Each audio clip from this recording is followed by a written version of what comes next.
I started my career with UNDP and as a knowledge management consultant, I worked there for about a year and a half, and I moved back to Sweden where I actually grew up, and I started knowledge management network, which pretty much reflected my work in UNDP.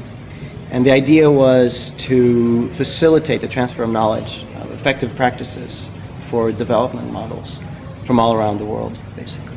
I've been doing this for 5 years now, and the latest project, which actually took 5 years also to develop, was in Senegal, and it involved child protection and capacity building for local civil society and NGOs. I can't say that I always wanted to work in development, but with my university career, I think it crystallized. And so when I was done with my BA, I started looking into master's programs, and it just funneled into development. I think a large part of it had to do with my first internships. The first one was in Geneva with the Permanent Mission of Peru.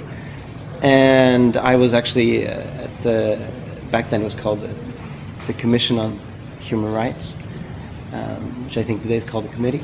And it started with that, and it just, my interest grew. I think that was the first time I also felt that what I was studying was something tangible. It was something that I could do.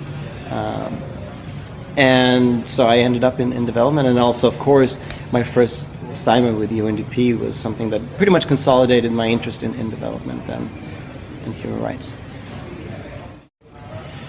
I think that the most challenging is to, or what has been most challenging until now, is to find ways to convince actors to cooperate and work together. And that actually ties into my latest training with PHAP.